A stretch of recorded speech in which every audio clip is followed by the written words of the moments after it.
Kalau kita mau menaruh percaya pada janji Tuhan, taruh percaya pada Tuhannya dulu. Sebelum pada janjinya. Dia konglomerat. Raja di atas segala raja. Tuhan di atas segala Tuhan. Konglomerat di atas segala konglomerat. Kita ini hanya tips doang dalam hidup ini. Percayalah saya. Nothing. Berkat terbesar itu justru adalah mengenal Dia semata-mata. Bukan apa yang kita bisa peroleh dari hubungan kita dengan Dia. Kalau Anda belum subscribe di channel ini, segera supaya Anda bisa mengikuti terus rema-rema dari Roh Kudus ya. Mari kita buka sama-sama firman Tuhan di Kejadian pasal 12. Beri judul Contoh Iman yang Bertumbuh Pelan-Pelan. Sekali lagi, contoh iman yang bertumbuh pelan-pelan. Nah, contoh iman yang bertumbuh pelan-pelan kita belajar dari seorang hamba Tuhan di Perjanjian Lama. Sebelum namanya jadi Abraham, dia disebut Abram. Nah, ini adalah panggilannya. Mari kita lihat ayat ke-1. Saya bacakan dulu. Berfirmanlah Tuhan kepada Abram, pergilah dari negerimu dan dari sanak saudaramu, dan dari rumah bapamu ini ke negeri yang akan kutunjukkan kepadamu. Aku akan membuat engkau menjadi bangsa yang besar, dan memberkati engkau serta membuat namamu masyhur, dan engkau akan menjadi berkat. Aku akan memberkati orang yang memberkati engkau, dan mengutuk orang-orang yang mengutuk engkau, dan olehmu semua kaum di muka bumi akan mendapat berkat. Abram masa kini katakan, amin. Abraham juga tidak langsung sempurna untuk menjadi bapak iman tidak semalam. Ikut Tuhan itu proses. Ya, yang penting ada progres. Pelan nggak apa-apa, tapi harus pasti bertumbuh.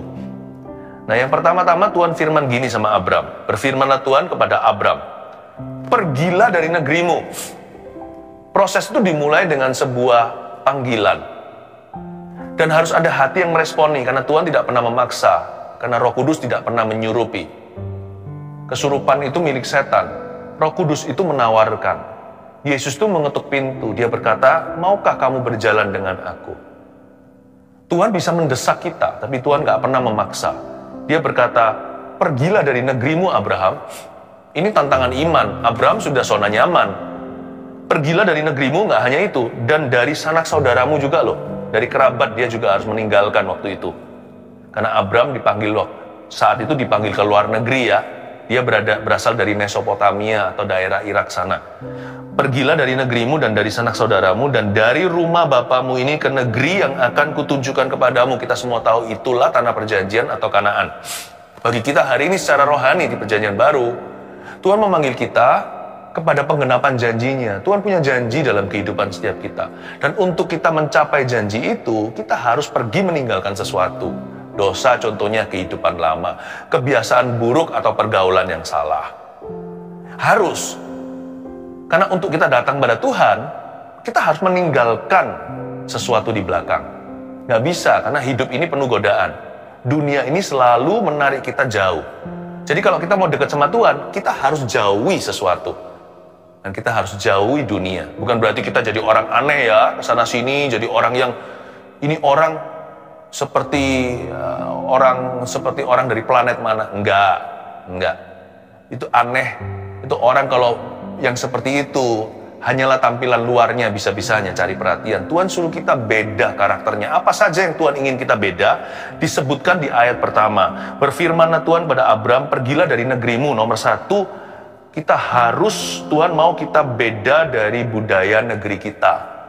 Tuhan panggil kita keluar dari negeri kita. Setiap bangsa negara itu pasti punya culture tertentu. Dan itu ada asal-usulnya dari Menara Babel. Sebelum dunia satu bahasa itu dibagi berbagai logat. Lalu kebudayaan masing-masing. Kebudayaan itu ada bagusnya, ada jeleknya. Dan Tuhan mau kita tidak menjadi serupa dengan dunia yang ada di sekeliling kita. Asia beda dengan Eropa. Ada kebiasaan-kebiasaan sendiri. Orang Eropa nggak percaya yang mistis-mistis gitu contohnya. Ya, mungkin yang seperti gaib-gaib gitu lebih banyak di Asia. Tapi di situ mereka mendewakan akal budinya. Mereka merasa bahwa Tuhan nggak ada. Jadi setiap benua itu ada kumatnya sendiri. masing-masing ada kejatuhan Adam. Setiap kebudayaan ada akar dosa di dalamnya. Dan Tuhan suruh Abram keluar dari Mesopotamia. Abram itu berada di daerah Arab. Tuhan bilang sama dia, kamu harus beda kalau kamu mau jadi hambaku. Kalau kamu mau jadi orangku. Ini bukan bicara soal jadi pendeta loh ya. Abraham bukan pendeta, Abraham itu pengusaha. Kalau kamu mau jadi milikku, sebelum ada sunat daging, sebelum ada hukum sunat diberikan, Tuhan berkata sama Abraham, bahkan namanya pun masih Abram, kalau kamu mau jadi punyaku, kamu harus beda dari kebudayaan negerimu. Karena Abram berasal dari budaya penyembah berhala. Dia harus beda. Yang kedua, dari sanak saudaramu. Dia harus beda dari budaya sukunya. Setiap suku itu, setiap tribe, ya, setiap clan istilahnya, itu masing-masing pasti ada biaknya. Bibit, bobot, bebet. Begitulah bahasa lainnya. Pasti ada. Bahkan sesama bangsa pun, dari suku mana, itu pasti ada sesuatu yang Tuhan tidak berkenan di dalamnya. Ya. Entah yang itu, suku itu orangnya curang-curang kalau berdagang.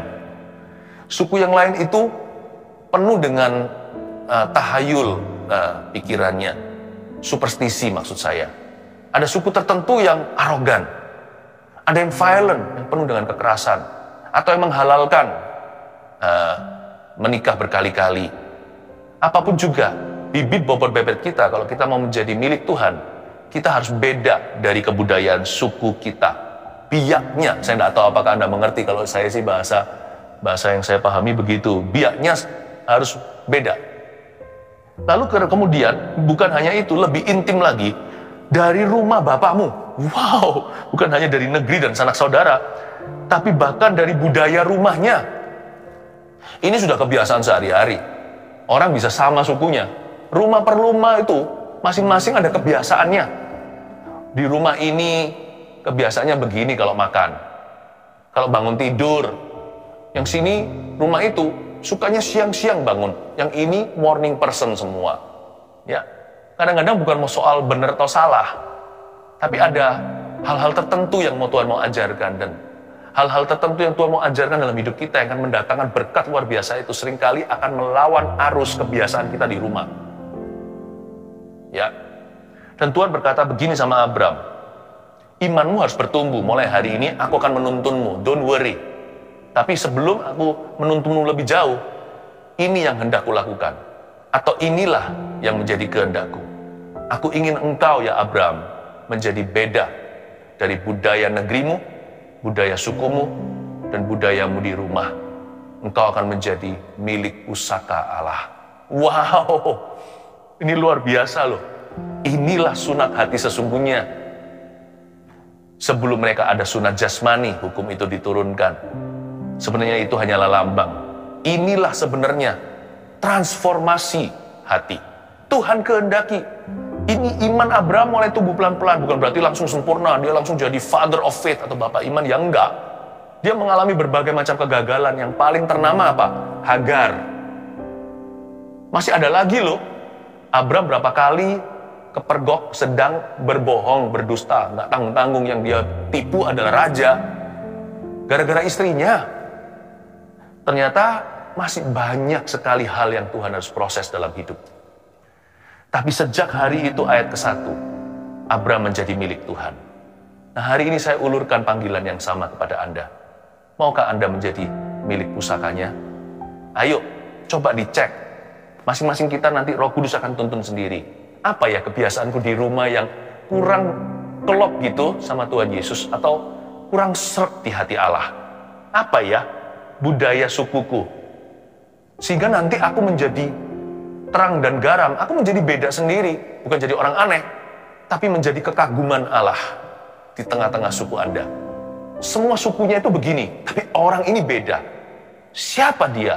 Orang akhirnya mengerti, Anda bukan hanya dari suku tertentu, Anda juga adalah warga negara kerajaan sorga, itu yang terutama. Dan Anda menjadi saksi hidup. Apa ya kira-kira ya bibit bobot bebet saya yang harus diubah sama Tuhan? Kalau masuk hadirat Tuhan jangan tanggung. Jangan hanya masuk bawa teori. Karena Allah kita bukan agama. Allah kita itu hubungan, dia itu seorang pribadi. Karena itu kalau masuk hadirat Allah, expect changes, real tangible changes. Mari kita ekspektasi, harapkan perubahan-perubahan yang nyata. Allah sanggup? Sanggup. Tuhan sanggup mampu mengubahkan bibit bebet bobot seseorang. Ya. Karena Allah kita adalah Allah perjanjian. Dia berjanji akan bekerja dalam kehidupan kita asal hati kita terbuka. Ayat 2, aku akan. Saya suka sebelum dibaca lebih lanjut. Aku akan. Inilah Allah perjanjian. I will. Aku akan membuat engkau menjadi bangsa yang besar dan memberkati engkau, serta membuat namamu masyhur, dan engkau akan menjadi berkat. Tuhan gak berkata, aku akan memberkatimu. Tuhan bilang sama Abraham, aku akan menjadikanmu berkat. Itu levelnya beda. Itu liganya gak sama. Ini satunya liga minor, aku memberkati. Ini liga yang utama. Ini lakon cerita. Engkau akan jadi berkat. Beda loh ya. Tuhan itu begitu serius dengan kita, kalau kita mau serius dengan dia. Dia berkata, aku akan membuat engkau menjadi besar. Kata aku akan di sana, I will. Itu menunjukkan bahwa Allah kita adalah Allah perjanjian. Allah perjanjian itu apa ya? Kalau mengumbar janji, banyak orang bisa. Janji sana, janji sini, lalu nggak ditepati. Apa bedanya kalau gitu, kalau Allah punya ribuan janji, ratusan ribuan di Alkitab? Yang membuat beda adalah Allah bukan berjanji atas dasar sumpah kepada apa. Kita kan suka sumpah sana sumpah sini, sumpah demi bintang, demi langit, demi bulan, padahal kita nggak menciptakan itu. Allah itu yanya adalah ya, tidaknya adalah tidak. Tuhan kita adalah ya dan amin. Tuhan kalau bilang A ya A, Tuhan kalau bilang B ya B, karena Tuhan tidak pernah berdusta. Yang membuat janji Tuhan itu istimewa adalah karena dia menggantungkan seluruh janji itu pada kepribadiannya. Pada karakternya tidak pernah berubah. Aku akan. Sebelum kata akan, ada kata aku. Percayalah. Kalau seumpamanya kita kerja di sebuah restoran. Lalu ada satu orang konglomerat lagi makan. Lalu dia bayar, lalu dia lupa kasih tipsnya. Dia pergi. Dia berkata, don't worry, aku akan kembali kasih kamu tips. Kemarin aku lupa. Jangan khawatir. Dia nggak akan lupa. Karena terlalu besar sekali gengsi yang dipertaruhkan oleh dia. Masa tips kecil untuk Anda dan saya, dia berani untuk tipu? Nggak mungkin itu. Kenapa? Karena dia di liga yang berbeda. Kita itu nggak ada apa-apanya. Kalau Allah berjanji sama kita, Tuhan itu pasti tepati. Karena kemuliaannya terlalu besar untuk dipertaruhkan demi tidak menepati janji. So don't worry, God is not on your level. Tuhan tidak ada di levelmu, Tuhan ada di levelku. Kalau Allah berjanji, aku itu tidak akan berubah. Aku itu tidak akan berdusta. Dia adalah Allah perjanjian. Perjanjian dengan Allah itu lebih erat daripada pernikahan. Menurut saya. Menurut Alkitab sih. Namanya covenant atau perjanjian antara manusia yang paling intim dekat. Bahkan melebihi orang tua dan anak. Itu apa? Suami dan istri. Karena orang tua anak, kasih ibu sekalian, tetap bagaimanapun juga orang tua dan anak adalah dua. Tetapi ketika suami dan istri dinikahkan, mereka menjadi satu daging di hadapan Allah. Jadi tidak ada yang lebih intim. Makanya itu di Efesus dikatakan gini, Paulus ngomong begini. Yang kumaksudkan adalah rahasia ini, yang kumaksudkan adalah hubungan Kristus dengan jemaat. Mau tahu nggak? Perjanjian apa yang lebih intim lagi dari suami istri? Bahkan suami istri tidak bisa bertahan tanpa seseorang di tengah-tengah mereka. Yang menikahkan mereka, yang mempersatukan mereka sehingga dunia tidak bisa menceraikan. Apa yang dipersatukan Allah tidak boleh diceraikan manusia. Mau tahu apa? Satu perjanjian yang lebih intim daripada suami istri, yaitu perjanjian Tuhan dalam kehidupan kita. Di 1 Korintus dikatakan gini dalam tulisan Paulus, barang siapa mempersatukan dirinya dengan Allah menjadi satu roh dengan dia. Suami istri hanya satu daging. Makanya itu kadang-kadang kalau suami lagi marah sama istri, datangnya ke siapa? Atau istri lagi ngambek sama suami, datangnya ke siapa untuk bereskan? Ke Tuhan Yesus kan? Berarti lebih intim daripada suaminya adalah Tuhannya. Lebih intim daripada istrinya dalam kehidupan sang laki-laki itu adalah Tuhan Yesus. Luar biasa. Tali 3 lembar, siapa bisa buat putus? Yesuslah yang membuat perbedaan dalam pernikahan seseorang.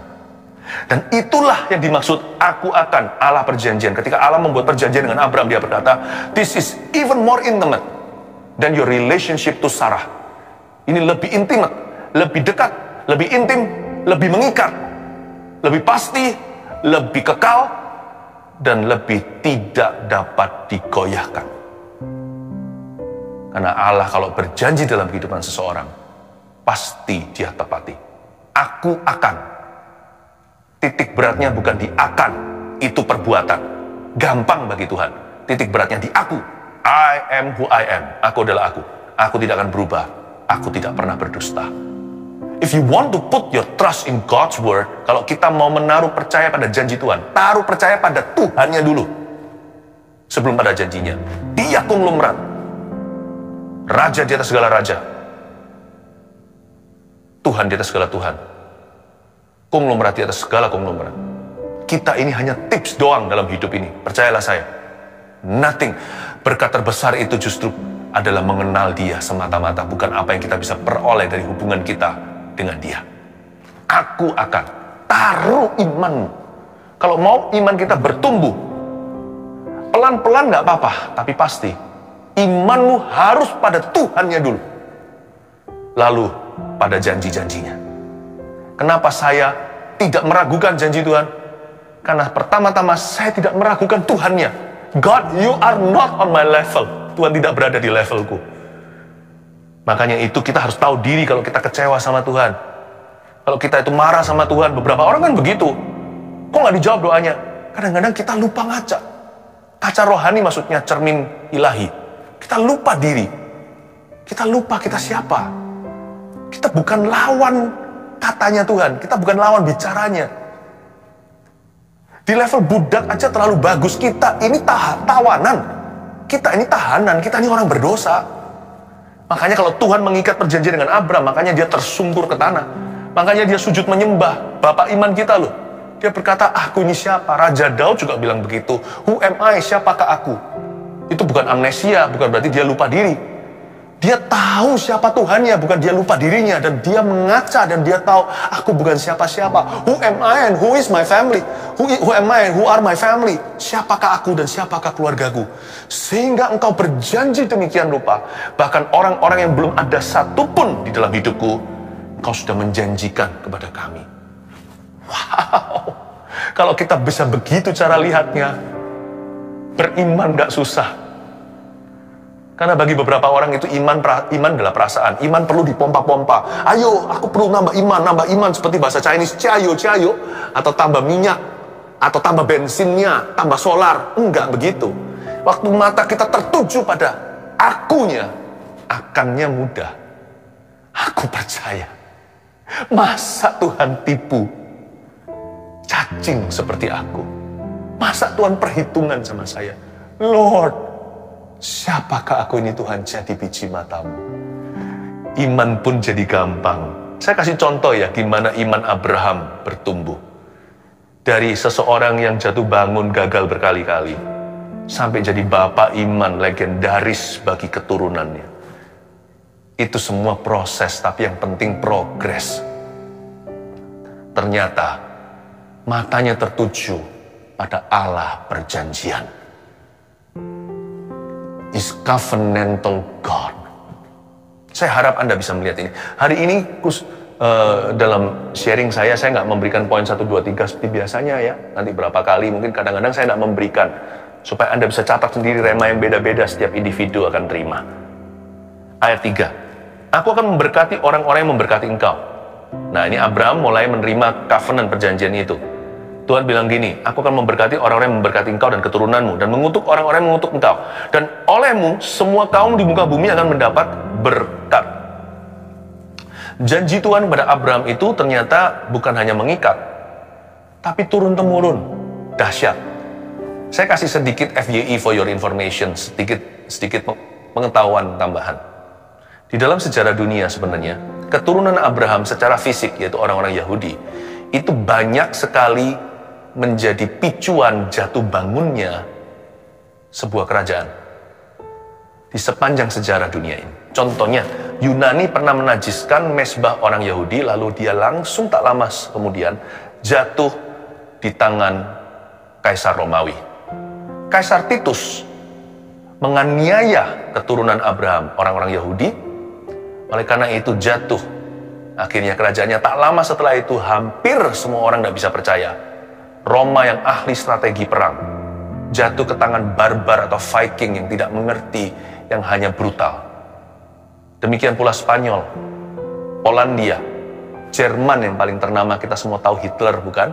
Bagaimana dia bully orang Yahudi. You know what happened to him? Tiba-tiba semua negara ini menjadi lumpuh total.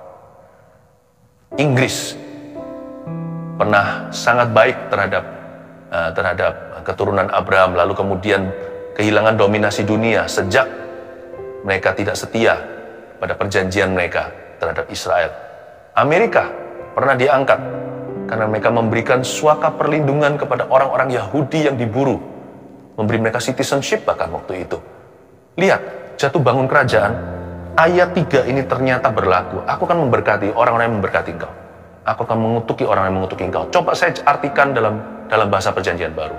Jikalau kita itu beriman pada Tuhan, dan sebagai umat pilihan Allah kita berjalan dengan Allahnya, percaya nggak bagaimana orang memperlakukan Anda dan saya, Israel rohani hari ini, akan menentukan jatuh bangunnya mereka. Karena itu, Anda sendiri jangan jatuh. Anda sendiri jangan kecewa, jangan marah, jangan berdosa, jangan meninggalkan Tuhan. Yang penting berkenan. Jalan aja. Nanti lihat ya, jatuh bangun kerajaan di sekelilingmu. Itu dikarenakan kau. Bukan secara langsung, Tuhan akan berurusan dengan mereka. Makanya itu kalau Tuhan berkata kepada kita, kalau ada yang tampar pipi kanan, kasih pipi kiri, kasih. Sama Tuhan jangan perhitungan. Tuhan memberikan anaknya loh.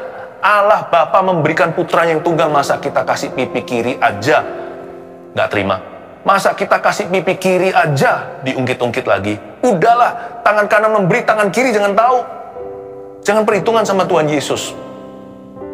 Yang penting berkenan. Pokoknya Tuhan bilang apa sama Abraham, ngikut aja. Kalau firman Tuhan hari ini berbicara, jangan keraskan hatimu seperti di Masa dan Meribah. Langsung aja jadi pelaku. Jangan jadi pendengar saja. Taat saja. Pokoknya just trust and obey. Seperti Abraham bapak kita. Just trust and obey. Udah jangan berkata gini loh, oke nanti gini. Kalau taat sama Tuhan tuh nggak usah planning. Langsung saja. Immediately. Abraham langsung pergi meninggalkan negeri sanak saudara dan rumah bapaknya. Ya. Nah, ayat 4. Lalu pergilah Abraham. Seperti yang difirmankan Tuhan kepadanya. Bagus kan? Dan Lot pun ikut bersama-sama dengan dia. Abraham berumur 75 tahun ketika ia berangkat dari Haran. Abraham membawa Sarai, istrinya, dan Lot, anak saudaranya, dan segala harta benda yang didapat mereka, dan orang-orang yang diperoleh mereka di Haran. Mereka berangkat ke tanah Kanaan, lalu sampai di situ. Abraham berjalan melalui negeri itu sampai ke suatu tempat dekat Sikem, yakni pohon terbanting di More. Waktu itu orang Kanaan diam di negeri itu. Ketika itu Tuhan menampakkan diri kepada Abraham dan berfirman, Aku akan memberikan negeri ini kepada keturunanmu. Maka didirikannya lah di situ mezbah bagi Tuhan yang telah menampakkan diri kepadanya. Kemudian ia pindah dari situ ke pegunungan sebelah timur Betel. Ia memasang kemahnya dengan Betel di sebelah barat dan Ai di sebelah timur. Lalu ia mendirikan di situ mezbah bagi Tuhan dan memanggil nama Tuhan. Sesudah itu Abraham berangkat dan makin jauh ia berjalan ke tanah Negeb. Kembali ke ayat 4, coba saya jelaskan. Di sini Abraham ada celah. Kayak begini ya, bukan saya senang kalau seseorang itu bercela, tapi bagi saya itu sebuah encouragement atau dorongan iman. Kalau dia harus belajar, saya nggak merasa bersalah kalau saya harus belajar dari kesalahan saya. Yang penting belajar. Saya tunjukkan ya celahnya Abraham di mana dalam dia bertumbuh dalam iman. Lalu pergilah Abraham ayat 4 seperti yang difirmankan Tuhan kepadanya. Nurutkan sama ayat 1, Abraham, pergilah dari negerimu. Tapi ternyata dia juga bisa setengah-setengah. Saya ulang lagi, lalu pergilah Abraham seperti yang difirmankan Tuhan kepadanya, dan Lot pun ikut bersama-sama dengan dia. Ini yang saya sebut partial obedience. Banyak orang Kristen, anak Tuhan, hidup dalam kompromi iman. Ingatlah, Tuhan tidak pernah order telur setengah matang. Tuhan minta buah yang tidak masam, tapi buah yang matang di pohonnya. Jangan kasih Tuhan barang setengah matang atau setengah mentah. Bukan itu yang Tuhan minta. Half of anything is nothing. Setengah apapun itu berarti tiada satupun. Lalu pergilah Abram seperti yang difirmankan Tuhan. So far so good. Tapi dia bawa Lot. Kenapa dia bawa Lot? Ini masalah nanti kemudian hari. Lot itu saya kasih bocoran. Dialah yang akan nanti menurunkan Bani Moab dan Amon yang jadi musuh bebuyutan keturunan Abraham. Lot ini ceritanya panjang, Sodom Gomora segala. Ini menjadi biang kerok masalah. Why? Abram waktu itu kompromi iman. Ya sudahlah, anggaplah dia belum dewasa kayak kita. Tapi ketidakdewasaannya dicatat supaya kita cepat dewasa, supaya kita tidak mengulangi kesalahan orang lain. Orang pintar itu bukan yang IQ-nya tinggi. Orang pandai adalah orang yang bisa belajar dari salah orang lain sehingga dia sendiri nggak perlu melaluinya. Kenapa kita harus ke neraka dulu untuk kita bisa mencapai sorga? Kenapa nggak langsung percaya dan menerima kerajaan sorga itu? Abram obey partially. Dia mentaati Tuhan tapi setengah-setengah. Dia bawa Lot. Padahal di ayat 1 kembali referensi, pergilah dari negerimu, lalu dari apa yang saya sebut tadi? Dari sanak saudaramu. Loh, Lot ini kan sanak saudaranya. Lot ini kan nephew atau keponakannya, anak daripada saudaranya yang meninggal dunia. Bukankah dia kerabat? Bukankah ini yang disebut sanak saudara? Jangan bawa. Nanti ada waktunya memberkati mereka. Tapi sekarang Tuhan masih mau membangun sesuatu dengan Abram. Jangan bawa terlalu banyak barang. Travel light with Jesus. Penting sekali kalau kita itu traveling sama Tuhan dalam hidup ini. Jangan bawa banyak koper. Baju sehelai cukup, sandal yang ada di kakimu itu nggak akan pernah rusak 40 tahun di padang gurun nanti. Tuhan akan sediakan mana, nggak usah perbekalan keterlaluan. Tidak perlu kita menjadi orang yang mengumpulkan berlebihan. Dia bawa Lot lagi. Ngapain sih? Padahal Tuhan kan sudah bilang sama dia, pergilah dari sanak saudaramu. Ini bukan ngajari kita untuk meninggalkan rumah loh ya. Tolong diartikan secara rohani. Kalau Tuhan bilang cabut, kasih C huruf besar di garis bawahi. Supaya nggak lupa dikasih italic fontnya. Dikasih bold sekalian. Ditebelin. Kalau cabut, jangan cabutnya itu cabut, tapi. Nggak ada tapi. Aduh, ya ampun. Kompromi berakhir cukup runyam bagi keluarga Abram. Andai kata Abram bisa rewind nih, kalau dia sudah baca Alkitab tentang orang lain, nggak seperti kita. Seperti kita sudah diperingatkan. Kalau Abram kan nggak punya. Kalau dia tahu cerita seperti ini, dia punya patron, pasti dia nggak bawa Lot. Kalau Anda tahu kompromi akan merugikan Anda nanti tahun-tahun ke depan, lebih baik Anda jangan kompromi sekarang. Lihat ayat 6 ya. Oh, ayat 4 sekali lagi. Lalu pergilah Abram, seperti yang difirmankan Tuhan kepadanya, dan Lot pun ikut bersama dengan dia. Abram berumur berapa? 75 tahun ketika ia berangkat dari Haran. Ini kabar baiknya. Tadi saya kasih tahu awas-awasnya, sekarang kabar baiknya gini. Abram waktu nurut sama Tuhan berangkat dari Haran, dia umur 75. Haleluya. Tuhan mau beri pesan apa pada kita hari ini? Bahwa it's never too late to obey God today. Never too old. Kita tidak pernah terlalu tua, bangka, terlalu telat atau terlambat untuk taat pada Tuhan. Abram loh, terima panggilan tuh umur 75, kakek-kakek sudah. Dia dapat anak pertama. Bukan anak pertama Ismail, dia waktu umur 80 sekian. Dia dapat anak perjanjian, yaitu Ishak, waktu umur 100. Ya, 25 tahun kemudian. Jadi dia menerima panggilan itu umur 75. Kalau di sini ada keluarga Saat Teduh yang sudah umur 75 ke atas, nanti beritahu di komentar ya, saya umur segini. Ya, God bless you, Tuhan memberkati. Saya senang ada Anda di dalam keluarga Saat Teduh. Ada orang-orang yang usianya udah di atas 75, tidak pernah tua di mata Allah. Sekarang waktunya taat, belum terlambat. Ayat 6, Abram berjalan melalui negeri itu sampai ke suatu tempat dekat Sikem, yakni pohon terbantin di More. Waktu itu orang Kanaan diam di negeri itu. Orang Kanaan masih diam di sana, cukup lama sih. Dari waktu Abram sekarang ini, sampai orang Kanaan sungguh-sungguh akhirnya melepaskan tanahnya. Sehingga keturunan Abram yang memiliki itu 400 tahun kemudian. Ya, selalu ada waktu untuk penggenapan janji, makanya harus tekun. Tekun dalam iman dulu.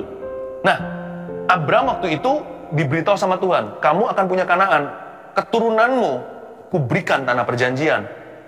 Nah, pertanyaannya kalau kita jadi Abram, nah saya mulai dari mana? Kan ini ceritanya saya pindah dari Mesopotamia, jalannya jauh nih. jalan berbulan-bulan, lalu sampai di situ. Nah pertanyaannya, kalau saya masuk ke tanah Kanaan, saya harus berkemah di mana? Tuhan bilang dari ujung sini sampai ujung sana, dari sungai ini sampai lautan itu, semua milik keturunanmu. Tapi kan, sekalipun seluruh area ini akan menjadi milik kami, pertanyaan pertama yang paling sederhana adalah, di mana dulu saya menempatkan kaki? Kan harus pasang tenda kan? Saya tunjukkan, Abram memilih Sikem. Ini ada arti signifikan bagus buat kita. Sikem itu artinya shoulders, artinya pundak. Sikem adalah sebuah kota di Kanaan yang persis berada di tengah dan persis juga berada di tengah antara dua pegunungan. Abram pilih langsung ke tengah-tengah tanah perjanjian. When you don't know where to begin, it's good to begin at the center of God's will. Kalau kita nggak tahu, kita harus mulai dari apa? Ada banyak hal kan masih ambigu. Banyak hal kan masih harus direnungkan, pikirkan, apalagi nggak tertulis di Alkitab. Secara langsung kita kan harus cari tahu kehendak Tuhan. Hal-hal yang misterius nggak apa-apa kasih waktu. Tapi hal-hal yang sudah nyata, mulai dulu dengan poros kehendak Allah. Mengampuni, mengasihi, melayani, berdoa, jauhi dosa, jauhi nafsu, lari dari nafsu. Hal-hal itu kan simple to know. Semua orang tahu, anak sekolah minggu pun mengerti akan hal itu. Selalu mulai di tengah-tengah kehendak Allah. It's never wrong, tidak pernah salah untuk memulai dari poros kehendaknya. Kalau ditanya apakah saya tahu semua kehendak Allah dalam hidup saya jujur berkata tidak. Saya tidak tahu semua. Tapi kalau sekarang langsung saya ditodong, Pastor Philip, tahu nggak apa yang menjadi poros kehendak Allah dalam hidup saya? Saya langsung bisa jawab hari ini. Salah satunya melayani Anda. Langsung saya nggak perlu tanya Tuhan lagi, saya tahu. Saya tahu langsung, hidup kekudusan. Bukan hidup dalam hawa nafsu. Udah langsung di luar kepala saya tahu. Setia kepada pasangan. Mengasihi bukan membenci, langsung saya tahu. Always begin with what you know. Selalu mulai dengan apa yang Anda sudah tahu. Selalu mulai dengan apa yang sudah Anda kenali sebagai poros kehendak Allah dalam hidupmu. Langsung dari firman. Itulah arti Sikem. Abram nggak mulai di pinggiran, di daerah-daerah abu-abu. Di sini nggak ya, pasang kompas, lihat. Timur, barat, nggak. Dia langsung mulai, oke Tuhan, aku akan mulai right in the middle. Langsung di tengah-tengah. Saya kasih informasi tambahan. Sikem ini ada 4 Y yang luar biasa. Nanti ya, tempat di mana Abram mulai. Di situ nanti Yakub, cucunya, menggali sumur. Lalu Yusuf, cicitnya, kemudian Hari, ketika keluar dari Mesir, setelah jadi petinggi, nanti orang bangsa Israel dipimpin Musa keluar, tulangnya Yusuf sudah dinubuatkan oleh Yusuf sendiri, nanti kalau suatu hari, bawa tulangku keluar ya, itu di mana, dikubur di mana? Di Sikem. Lalu Yosua, Anda tahu kan, yang masuk ke tanah Kanaan itu, jenderal perang, disitulah dia memperbarui janji dengan kalimat yang sangat terkenal. As for me and my house, we will serve the Lord. Aku dan seisi rumah tanggaku, kami akan melayani Tuhan. Lalu, terutama Yesus. Di situ, di Sikem lah, di daerah Samaria itu ketemu dengan seorang wanita Samaria di dekat sumur Yakub. Tempat di mana Anda mulai taat, tempat itu profetik Anda akan wariskan kepada keturunan-keturunanmu. Sebab Allah yang kita sembah, Allah perjanjian. Iman itu bisa tumbuh pelan-pelan, tapi sekali jadi, oh my, iman itu bisa diwariskan. Terakhir ya, ayat yang ke-9, sesudah itu Abram berangkat dan makin jauh ia berjalan ke tanah Negeb. Sampai sana nanti lain kali saya lanjutkan di ayat 10 berikutnya nanti kemudian. Dan makin jauh ia berjalan ke tanah Negeb. Kalau Anda dan saya mau bertumbuh dalam iman, jalan lebih jauh sama Tuhan. Seperti Abram, masuk lebih dalam. Walk further, makin jauh ia berjalan ke tanah Negeb, makin bertumbuhlah imannya. Jalan sama Tuhan, jangan setengah-setengah. Jalan serta Yesus. Jalan dengan Yesus, jalan sertanya setiap hari. Jalan dalam suka, jalan dalam duka, jalan sertanya setiap saat. Haleluya. 1 Petrus 4 ayat 7. Kesudahan segala sesuatu sudah dekat. Karena itu, kuasailah dirimu dan jadilah tenang, supaya kamu dapat berdoa.